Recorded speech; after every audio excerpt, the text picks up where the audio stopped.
Hello students, welcome to 11th physics class. तो आज नया चैप्टर स्टार्ट करते हैं आपका मोशन इन ए प्लेन। तो इसमें स्टार्टिंग में ही टॉपिक्स हैं वेक्टर्स एंड स्केलर्स। वैसे वेक्टर एंड स्केलर्स के बारे में पिछले चैप्टर में भी आया था, लेकिन अब थोड़ा वेक्टर्स की डिटेल आएगी, जैसे types of vectors and properties of vectors, ये इस टाइप की डिटेल्स अब आएंगी। तो वेक्टर एंड स्केलर्स क्या होते हैं मैंने पिछले चैप्टर में भी एक्सप्लेन किया था आपको, लेकिन अभी थोड़ा और मैं एक्सप्लेन कर देता हूँ दोबारा से, और उसके बाद डिटेल तो आएगी। तो वेक्टर्स क्या होते हैं? The physical quantities which contain both magnitude and direction, जिनमें मैग्नीट्यूड भी हो डायरेक्शन दोनों चीज़ें हों, ऐसी फिजिकल क्वांटिटीज को वेक्टर्स कहते हैं। तो कई बच्चों को ये समझ में नहीं आता कि मैग्नीट्यूड क्या होता है। डायरेक्शन का तो सबको पता है, दिशा की, उस डायरेक्शन, वो direction, north direction, south direction, direction का तो सबको पता होता है। मैग्नीट्यूड का नहीं पता होता कईयों को। तो मैग्नीट्यूड मैं थोड़ा सा बता देता हूँ आपको। जैसे डिस्प्लेसमेंट है, जैसे 10 मीटर्स टुवर्ड्स नॉर्थ,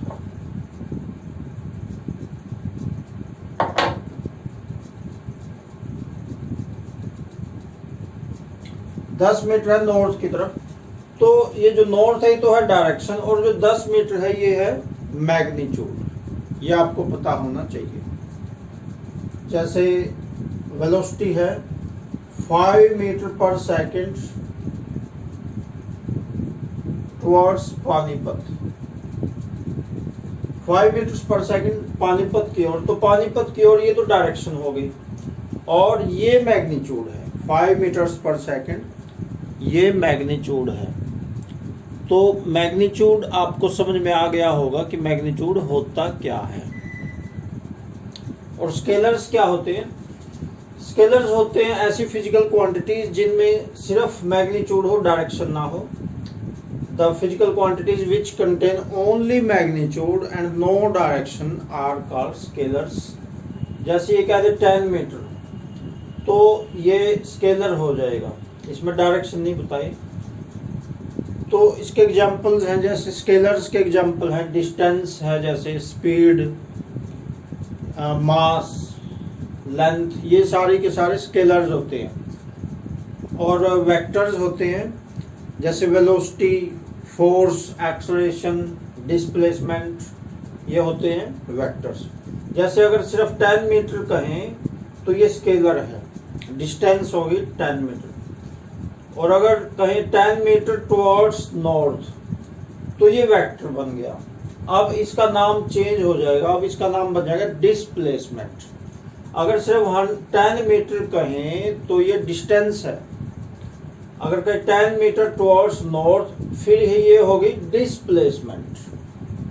ऐसे ये देखो 5 मीटर पर सेकंड सिर्फ इतना कहें तो ये स्पीड है। और अगर कहीं 5 मीटर पर सेकंड टुवर्ड्स पानीपत, फिर ये वेलोसिटी है।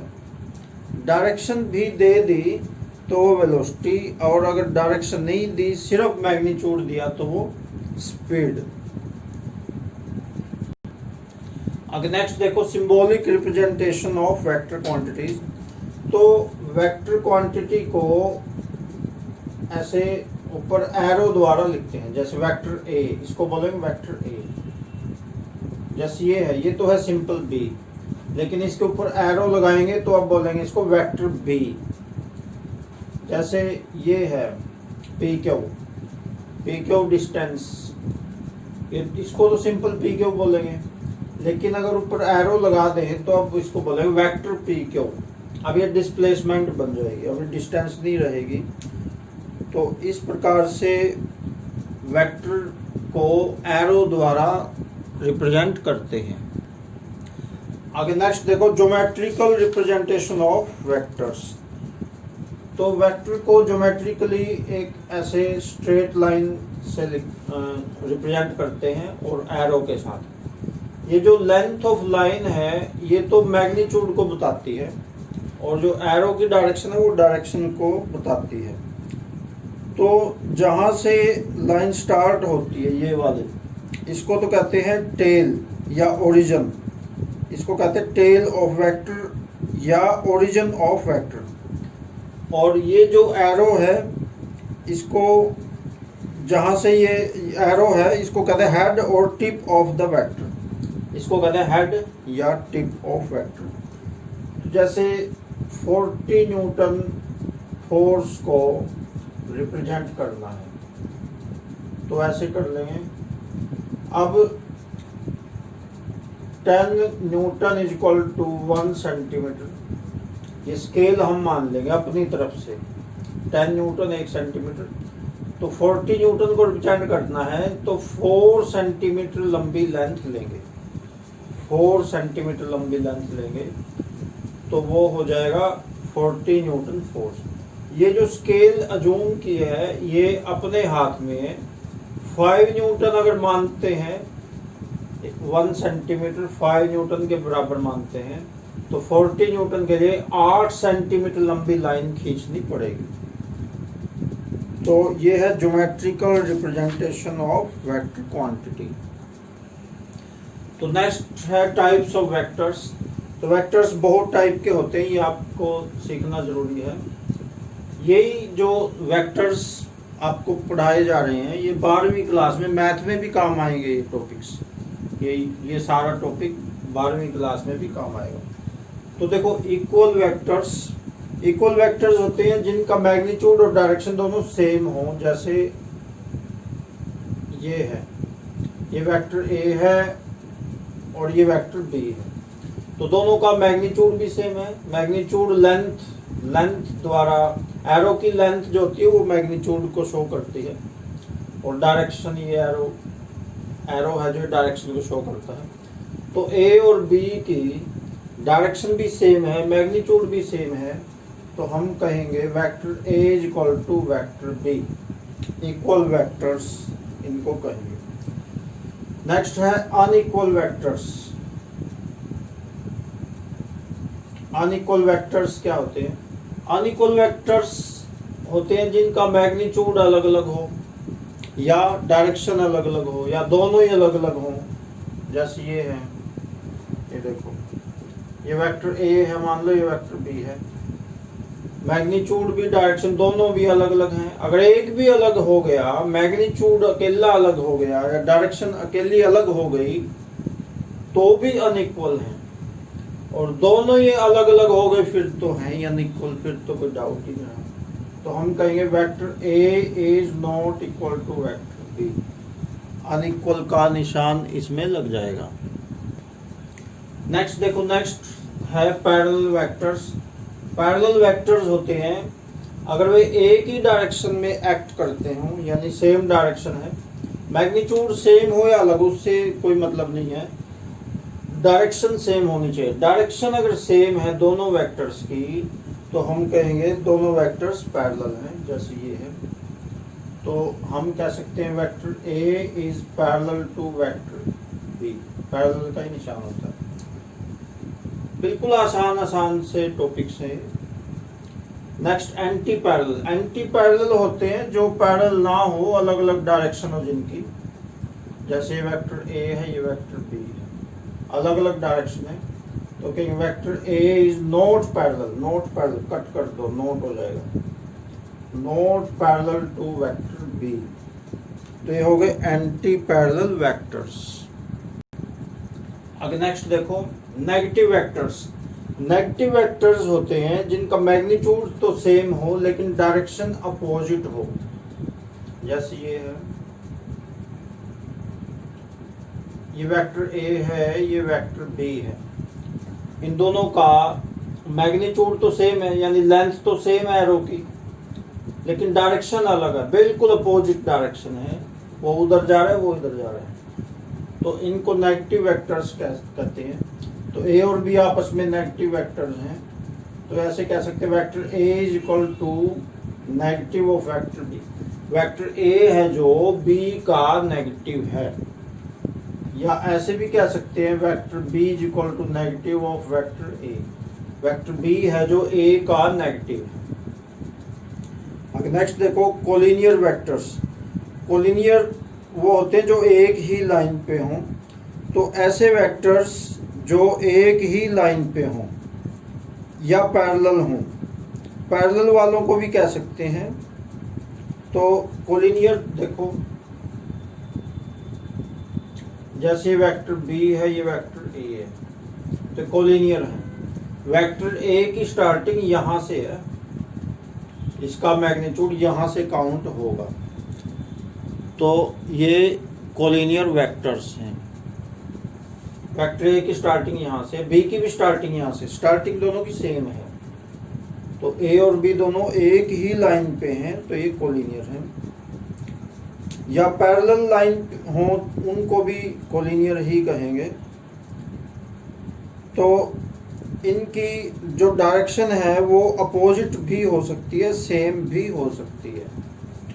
जैसे ये वेक्टर ए है और ये वेक्टर बी है, तो पैरेलल हैं लेकिन डायरेक्शन अपोजिट भी हो सकती है या सेम भी हो सकती है, तो इनको कोलिनियर वेक्टर्स कहेंगे।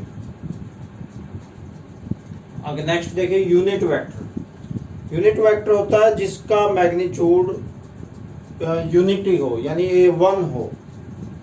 तो यूनिटी का मतलब 1 होता है, तो जिसका मैग्नीट्यूड 1 हो उसको यूनिट वेक्टर कहते हैं। तो यूनिट वेक्टर को एरो द्वारा नहीं लिखते, इसका सिंबल एरो से नहीं रिप्रेजेंट करते। यूनिट वेक्टर का सिंबल इस प्रकार से टोपी सी बना देंगे ऊपर, तो वो यूनिट वेक्टर होता है।